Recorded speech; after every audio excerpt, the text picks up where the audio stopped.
नमस्कार, मैं शुभांशी त्रिपाठी और आप देख रहे हैं जन एक्सप्रेस। उत्तर प्रदेश के बलरामपुर से एक बेहद चौंकाने वाला मामला सामने आया है, जहां अस्पतालों में इलाज नहीं बल्कि भ्रष्टाचार का खेल चल रहा था।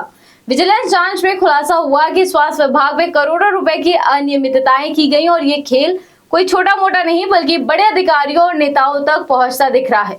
इस मामले में तीन मुख्य चिकित्सा अधिकारी यानी सीएमओ समेत कुल 8 लोगों के खिलाफ मुकदमा दर्ज किया गया है। इतना ही नहीं, एक पूर्व विधायक का नाम भी इस घोटाले में सामने आया है। जांच में यह भी सामने आया है कि बिना काम किए ही भुगतान ले लिया गया और जहां एक गाड़ी चलनी थी वहां 3 गाड़ियों का पैसा निकाल लिया गया। तो आखिर क्या है ये पूरा मामला, कैसे हुआ ये खेल और किन किन पर गिरी है गाज, आइए आपको पूरी खबर विस्तार से समझाते हैं। दरअसल ये पूरा मामला बलरामपुर के सरकारी अस्पतालों में हुए वित्तीय घोटाले से जुड़ा है, जिसकी जांच सतर्कता अधिष्ठान यानी विजिलेंस द्वारा की गई। विजिलेंस की जांच में पाया गया कि वित्तीय वर्ष 2017-18 से लेकर 2021-22 के बीच अस्पतालों में अनुरक्षण कार्यों के नाम पर भारी अनियमितताएं की गई। इस मामले में जिन बड़े नामों पर एफआईआर दर्ज हुई है उनमें तत्कालीन CMO doctor Ghanshyam Singh, doctor Satyadev और डॉक्टर प्रवीण कुमार शामिल हैं। इनके अलावा कई अन्य कर्मचारी और अधिकारी भी इस घोटाले में शामिल पाए गए हैं। सबसे बड़ा आरोप यह है कि ठेकेदार कंपनी आरपी कंस्ट्रक्शन को बिना पूरा काम कराए ही पूरा भुगतान कर दिया गया। जांच में एक और बड़ा खुलासा हुआ है, जहां एक वाहन चलाया जा रहा था वहां कागजों में 3 वाहनों का भुगतान दिखाया गया, यानी सरकारी पैसे का सीधा दुरुपयोग।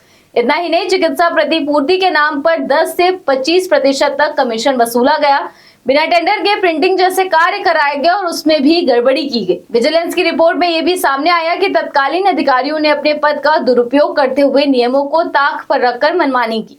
इस पूरे मामले में पयागपुर के पूर्व विधायक मुकेश श्रीवास्तव का नाम भी सामने आया है, जो इस मामले को और भी गंभीर बना देता है। अब बात कार्रवाई की करें तो इस मामले में पुलिस ने मुकदमा दर्ज कर जांच शुरू कर दी है और आगे की कार्रवाई जारी है। अब इस खबर से जुड़ा एक और बड़ा एंगल भी सामने आया है, वो है भर्ती घोटाले का। उत्तर प्रदेश में 2018 में आयोजित वीडियो और अन्य पदों की भर्ती परीक्षा में भी बड़े पैमाने पर धांधली सामने आई है।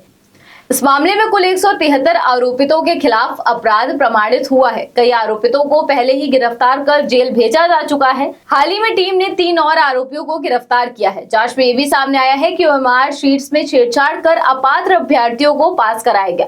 अधिकारियों, दलालों और संस्थाओं के बीच साठगांठ थी। इस भर्ती प्रक्रिया को टीसीएस लिमिटेड द्वारा कराया गया था, लेकिन जांच में कई स्तरों पर गड़बड़ी के संकेत मिले हैं।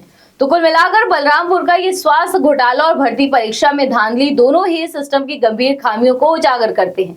एक तरफ अस्पतालों में मरीजों के नाम पर भ्रष्टाचार किया गया, तो दूसरी तरफ नौकरियों में युवाओं के भविष्य के साथ खिलवाड़ हुआ। अब सबसे बड़ा सवाल यही है कि क्या इन आरोपियों को सख्त सजा मिलेगी, क्या सिस्टम में सुधार होगा और क्या जनता का भरोसा फिर से कायम हो पाएगा। फिलहाल जांच जारी है और आने वाले दिनों में इस मामले में और बड़े खुलासे हो सकते हैं। फिलहाल इस खबर में बस इतना ही। ऐसी हर बड़ी खबर के लिए जुड़े रहिए जन एक्सप्रेस के साथ।